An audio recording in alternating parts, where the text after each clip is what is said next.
நீங்க வெளிப்படுத்தல் எழுதின விசேஷத்தை நீங்க திருப்பிக் கொண்டீங்கன்னா, அதுல 22ஆம் அதிகாரத்தின் 11ஆம் வசனத்தினுடைய பின்பகுதியை நாம் வாசிக்கலாம். The book of Revelation, chapter 22 and verse 11. The Bible says, நீதி உள்ளவன் இன்னும் நீதி செய்யட்டும், பரிசுத்தம் உள்ளவன் இன்னும் பரிசுத்தமாகட்டும். அப்போ இந்த வார்த்தைகள் யோவானுடைய சுவிசேஷத்தை எழுதின the disciple of John, பரலோகத்திலிருந்து தேவன் அவருக்கு கொடுக்கப்பட்ட ஒரு வார்த்தையா இருக்கிறது. This words was been given to by John when he was caught up in heaven. ரொம்ப முக்கியமான ஒரு வார்த்தை. நீங்க 10ஆம் வசனத்துல வாசிக்கும் பொழுது சொல்லும், do not seal up the prophetic words of this book, for the time is near. இந்த பரிசுத்த உள்ள தீர்க்க தரிசன வசனங்களை முத்திரை போட வேண்டாம், காலம் சமீபமாயிருக்கிறது. அப்போ இந்த வார்த்தைகள் தேவன் நமக்கு திருச்சபைக்கு கொடுக்கும் பொழுது மிக முக்கியமாக திருச்சபை எப்படி வாழ வேண்டும் என்று எழுதி கொடுத்திருக்கிறார். We have to live a life that is being patterned according to God's word. அப்போ கர்த்தருடைய வசனம் நமக்கு கற்றுக் கொடுக்கிறது என்னன்னா, நாம் நீதி உள்ளவர்களாக, நீதி உள்ளவன் இன்னும் நீதி செய்யட்டும். Let the righteous continue to live righteously. Let the one who is holy continue to be holy. அப்ப நாம் நீதி உள்ள ஒரு வாழ்க்கை எப்படி வாழ முடியும்? நீதி உள்ள ஒரு வாழ்க்கை வாழ்வதற்கு கர்த்தராகிய இயேசு நம்முடைய வாழ்க்கையில என்ன செய்திருக்கிறார்? நீங்க 1 கொரிந்தியரின் புஸ்தகம் 1ஆம் அதிகாரம் ஆங்கிலத்துல 30ஆம் வசனமா இருக்கும், தமிழில 31ஆம் வசனமா இருக்கும். அதுல தேவன் நம்மை கிறிஸ்துவோடு கூட இணைத்து நம்மை நீதிமானாய் மாற்றியிருக்கிறார். God has already done something that we cannot do. நம்மை நீதிமானாய் கிறிஸ்துவுக்குள்ளே நம்மை மாற்றி இருக்கிறார். அப்போ நம்முடைய வாழ்க்கை நாம் நீதி செய்வது காரியத்தை காட்டிலும் தேவன் என்னை நீதிமானாய் மாற்றி இருக்கிறார் என்ற அந்த உணர்வுக்குள்ள நாம் வரணும். Let us have that conscious always that we have been made righteous before God. God has made us righteous. இந்த நீதிமானுடைய வாழ்க்கை தான் நீதி உள்ள ஒரு வாழ்க்கை வாழ வேண்டும். அப்போ நாம் நீதி உள்ள ஒரு வாழ்க்கை வாழ்வதற்கு கர்த்தர் ஒரு சில காரியங்களை எழுதி வைத்து கொடுத்திருக்கிறார். நீங்க பரிசுத்த வேதாகமத்துல 4 நிருபங்களையும் ஆண்டவராகிய இயேசு எழுதி கொடுத்திருக்கிற ஒவ்வொரு காரியத்தையும் கொஞ்சம் நிதானத்தோடு நீங்க படிப்பீர்களானால் நீதி உள்ள ஒரு வாழ்க்கை இந்த பூமியில வாழ முடியும். அந்த நீதி செய்கிறவர்களுக்கு பலன் பரலோகத்திலிருந்து தேவன் கொண்டு வந்து கொண்டிருக்கிறார் என்று மறந்துடக்கூடாது. உங்க வேத புஸ்தகத்தை நீங்க மத்தேயு சுவிசேஷத்தை 25ஆம் அதிகாரத்தை நீங்க திருப்பி கொண்டீங்கன்னா அதுல கர்த்தர் அழகாக ஒரு காரியத்தை சொல்லுவாரு. இது it will come in the final judgment. ஆனாலும் தேவன் நீதி உள்ளவர்கள், அதாவது those who have lived a righteous life, how God represents, how God speaks to them, how God addresses them. அப்போ என்னென்ன காரியங்கள் எல்லாம் நீதி உள்ள காரியங்களா இருக்கிறது தேவனுடைய பார்வையில, what are the things that is which is righteous into his sight. When you turn to Matthew's Gospel chapter 25 verses 31 till 46, நீங்க நேரத்தை ஒதுக்கி இந்த ஜெபம் முடிந்த பிறகு நீங்க வாசிச்சு பாருங்க. ஆனா ஒரு காரியத்தை மாத்திரம், ஒரு வசனத்தை மாத்திரம் நான் படிக்க போகிறேன். The Bible says in verse 35, for I was hungry, you fed me. I was thirsty and you gave me a drink. I was a stranger and you invited me into your home. I was naked and you gave me clothing. I was sick and you cared for me. I was in prison and you visited me. Then these righteous ones will reply, Lord, when did we ever see you hungry and fed you, or thirsty, gave you something to drink, or a stranger, show you hospitality, or naked that you gave you clothing? Whenever would we see you sick or in prison and visited you? The king will say, I will tell you, when you did to any one of the least of these my brothers and sisters, you were doing it to me. அப்போ கர்த்தராகிய இயேசு நமக்கு, இந்த பூமியில வாழ்கிற நமக்கு இந்த காரியத்தெல்லாம் நம் செய்யும் பொழுது, எந்த காரியத்தைங்க? ஒருவன் பசியா இருந்தால் அவனுக்கு உணவு கொடுப்பது, ஒருவன் தாகமா இருந்தால் அவனுக்கு தண்ணி கொடுப்பது, ஒருவன் வஸ்திரம் இல்லாதவன் இருந்தா அவனுக்கு வஸ்திரத்தை கொடுப்பது, ஒருவன் பலவீனமா இருந்தா அவனை போய் பார்ப்பது, சிறைச்சாலையில இருக்கிறவனை போய் சந்திப்பது. அப்போ இதெல்லாம் நீதிமான்களுடைய செய்ய வேண்டிய ஒரு காரியமா இருக்கிறது.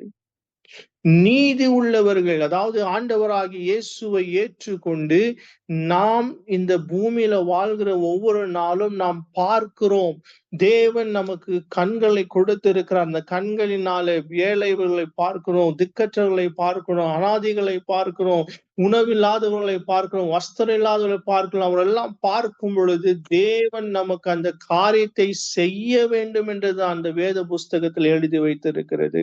So God has described it. God has given us that clear instructions how to do it. And when we do according to the pattern of God, God calls us as righteous. நமக்கு நாம் செய்ய வேண்டிய இந்த பூமியில காரியத்துல நாம் செய்யும் பொழுது பிரதிபலன் தேவன் கொடுத்து வைத்திருக்கிறார். God has set those reward for all those things what we do in his world. அப்போ நமக்கு தேவன் செய்து முடித்த காரியத்திற்கு தேவனுக்கு நாம் ஸ்தோத்திரம் பண்ணோம். ஆண்டவரே, எனக்கு கிறிஸ்துவுக்குள்ள என்னை நீதிமானாய் மாற்றிருக்கிறீங்க. ஆனா நீதி உள்ளவன் இன்னும் நீதி செய்ய கடவுது என்று நீங்க எழுதியிருக்கிறீங்களே, அந்த நீதி உள்ள ஒரு வாழ்க்கை வாழ்வதற்கு எனக்கு கிருபை கொடுங்க என்று நாம் ஜெபம் பண்ணும் பொழுது கர்த்தர் ஒவ்வொரு காரியத்தையும் அந்த வாசல்களை தெரிந்து கொடுக்கும்போது நமக்கு தேவன் கிருபை கொடுத்தது செய்வார். இந்த வேத புஸ்தகத்துல அநேக பரிசுத்தவான்கள் நீதி உள்ள ஒரு வாழ்க்கை வாழ்ந்திருக்கிறாங்க. நீங்க எசேக்கியேல் எழுதின புஸ்தகம் 14ஆம் அதிகாரம் 14ஆம் வசனத்தை வாசிக்கும் பொழுது, எசேக்கியேல் prophetical book of Ezekiel chapter 14 and verse 14ல பார்க்கும் பொழுது தேவன் 3 பேரை தெளிவாக எழுதி கொடுப்பார். நோவா, டேனியல் மற்றும் யோபு. இந்த 3 பேரை குறித்து தேவன் டைட்டில் கொடுக்கிறாருங்க, இவர்கள் நீதிமான்கள் என்று சொல்லி. நோவாவுடைய வாழ்க்கையை பார்க்கும் பொழுது the whole world was living in wickedness. நீங்க ஆதியாகமம் 6ஆம் அதிகாரத்தை நீங்க எடுத்து வாசிக்கும் பொழுது ஒருத்தரும் தேவனுடைய கண்களிலே நீதிமான் என்று சொல்லி தேவன் பார்க்க முடியல.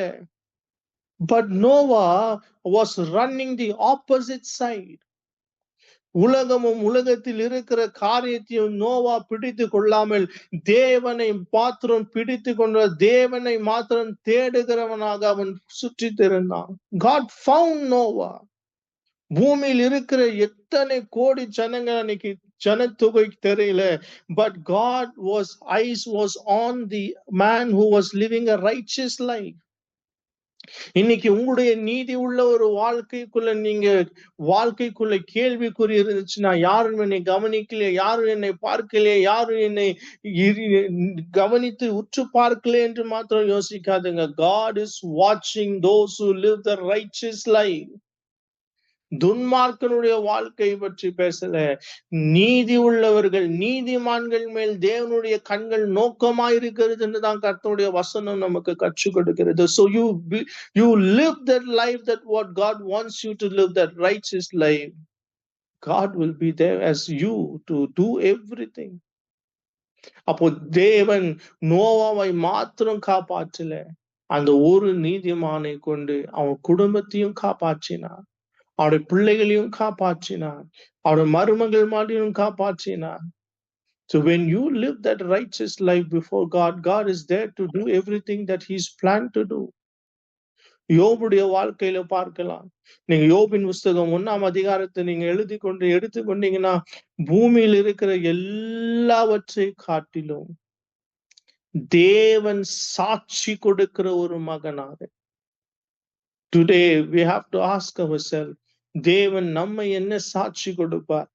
What will be the testimony that God will give testify against the accuser? பிசாசுக்கு முன்பதாக சாட்சி கொடுக்கிறாருங்க. என் தாசனாகிய யோபை பார்த்தாயோ, அவன் உத்தமனும் சன்மார்க்கனும் நீதி உள்ள வாழ்க்கை பொல்லாப்புக்கு விலக்கி இருக்கிறான். அப்போ அவனுடைய நீதி தேவனுடைய பார்வையில எவ்வளவு செம்மையான ஒரு வாழ்க்கை என்று வாழ்ந்து காட்டினான் என்று கர்த்தருடைய வார்த்தை நமக்கு கற்றுக் கொடுக்கிறது. So righteous life is not about we doing things outwardly. It's we living. நாம் வாழ்ந்து காட்டுகிறது. தேவன் பார்க்கிற விதத்துல தேவன் பார்க்கிறார் என்று நம்மை கவனிக்கிறார் என்று ஒவ்வொரு காரியத்திலும் நாம் பேச்சில் ஆகிட்டோம், நாம் நடைமுறையாகிட்டும், நாம் செய்கிற பணியா இருக்கட்டும், நாம் குடும்பத்துல வாழ்கிற வாழ்க்கையா இருக்கட்டும், எல்லா காரியத்திலும் God should testify. We should have that conscious within ourselves that I'm living a righteous life before God. தானியேல் நினைச்சிருந்தா முடிஞ்சிருக்கும் கதை. நான் அடிமையா தானே வந்திருக்கிறேன், என்னை யாரும் பார்க்க முடியாது பாபிலோன் தேசத்துல. ராஜா கொடுத்த உணவுனால என்னன்னா நான் எது வேணாலும் நான் சாப்பிட்டிருக்க முடியுமே. But Daniel chose the other way around. அவன் தீர்மானித்தான் அவன் இருதயத்துல, தேவன் என்னை கவனித்துக் கொண்டிருக்கிறார், இந்த உணவு என்னை தீட்டுப்படுத்திடும், இந்த உணவுனாலே நான் தீட்டுப்படுத்திக் கொள்ள மாட்டேன் என்று சொல்லி அவனுக்கு இருந்த வைராக்கியத்தை பாருங்க. நீங்க தானியேல் 1ஆம் அதிகாரத்தில் நீங்க வாசிக்கலாம். He determined. அப்போ we should have that determination within ourselves. நான் நீதி உள்ள ஒரு வாழ்க்கை வாழ வேண்டும், தேவனுக்கு முன்பதாக தேவன் என்னை கவனிக்கிறார், என்னை பார்க்கிறார் என்று சொல்லி நாம் அந்த வாழ்க்கை வாழும் பொழுது God gives us that grace to live that righteous life. அது பின்பகுதி தான் அங்க சொல்லும், பரிசுத்தமாய் இருக்கிறவன் இன்னும் பரிசுத்தமாய் இருக்க கடவுது என்று. கிறிஸ்துவ வாழ்க்கை இட்ஸ் நாட் a joke. அவருடைய வாழ்க்கை நம்மை தேவன் கொடுத்திருக்கிறார், ஆனால் இட்ஸ் வெரி சீரியஸ். அவர் பரிசுத்தராய் இருக்கிறது போல நீங்களும் பரிசுத்தராய் இருங்கள் என்று எழுதியிருக்கிறது என்றால் we have to live a life which is holy to God. நம்முடைய ஒவ்வொரு நடைமுறையிலும், நம்முடைய சிந்தனையிலும், நம்ம பேச்சுக்களையும் God expects to live that holy life. நம்மை பரிசுத்தமாக்குகிறவர் தேவன். ஆனால் பரிசுத்த வாழ்க்கை வாழ்வது ஒவ்வொரு கிறிஸ்துவனுடைய வாழ்க்கையில மிக பிரதானமான ஒரு காரியமா இருக்கிறது. So it is our duty, it's our bound calling to live that righteous and the holy life before the living God. தேவன் நம்மை பார்க்கிறார், கவனிக்கிறார். உங்களுடைய வாழ்க்கையில ஒவ்வொரு இடத்திலும் examine yourself. ஆண்டவரே, நேற்றிருந்த நீதியை காட்டிலும் இன்னைக்கு நான் நீதி அதிகமாய் நான் வாழணும், நேற்றிருந்த பரிசுத்தத்தை காட்டிலும் இன்னைக்கு நான் அதிகமா பரிசுத்தத்துல வாழணும். தேவன் விரும்புகிறார் அந்த பரிசுத்த வாழ்க்கை நீங்க வாழும் பொழுது you come close to God. ஏங்க, அவர் நீதி உள்ளவர், உங்களுக்காக நீதி செய்கிறவர், அவர் பரிசுத்த ஸ்தலத்துல உலாவுகிறவராய் இருக்கிறார். So have that conscious always in you. உங்களுக்கு எனக்கும் கொடுக்கப்பட்ட இந்த ஒரே ஒரு வாழ்க்கை தான். இந்த வாழ்க்கையில நாம் செய்ய வேண்டிய ஒரே ஒரு காரியம், பூமியில தேவனுக்கு முன்பதாக ஒரு சாட்சி உள்ள ஒரு வாழ்க்கை வாழணும். We have to live a life that is a witnessing Lord Jesus. ஏதோ வாழ்க்கை வாழ்வதற்கு அல்ல, ஏதோ கிறிஸ்துவத்திற்காக, கிறிஸ்துவன் பேர் என்று சொல்வதற்காக அல்ல, இல்ல ஆலயத்துக்கு போறோம் என்று சொல்வதற்காக அல்ல, வசனத்தை வாசிக்கிறோம் என்றதுக்காக அல்ல. When we live this life should be pleasing to God. தேவனுக்கு பிரியமுள்ள ஒரு வாழ்க்கைங்க. அந்த வாழ்க்கை வாழ வேண்டும் என்றுதான் தேவன் நமக்கு இந்த பூமியில இந்த வாழ்க்கையை கொடுத்திருக்கிறார். We can say, God should say boldly before his presence. நம்மை பார்த்து சாட்சி கொடுக்கணும். அந்த சாட்சி உள்ள ஒரு வாழ்க்கை வாழ்வதற்கு தான் நீதி உள்ள ஒரு வாழ்க்கை தேவை, பரிசுத்தம் உள்ள ஒரு வாழ்க்கை தேவை. இந்த பரிசுத்தத்துக்கு மாத்திரம் எந்த இடத்துல நீங்க காம்ப்ரமைஸ் ஆகுவதற்கு தேவையே கிடையாது. Because God knows your heart. உங்க இதயத்தை தேவன் அறிந்திருக்கிறார். மறந்துடாதீங்க, கர்த்தர் இந்த வேத புஸ்தகத்துல கர்த்தருடைய வசனத்தை, அவருடைய வார்த்தை நமக்கு அத்தாட்சியாய் கொடுத்திருக்கிறார். நாம் இப்படி வாழும் பொழுது அதற்கான பலன் பரலோகத்தில் இருக்கிற தேவன் உண்மையாகவே கொடுப்பார். அந்த நீதி உள்ள ஒரு வாழ்க்கை வாழ்வதற்கு பிரயாசப்படுவோம், வாஞ்சிப்போம், தேடுவோம். உண்மையாகவே கர்த்தர் நம்மை நடத்துவாராக. ஹalleluya. இந்த இரவு நேரத்துல கூட I believe that God has spoken to everyone. இந்த வசனத்தை தியானம் பண்ணுங்க. உங்களோடு கூட இந்த கர்த்தர் உங்களை நடத்துவாராக.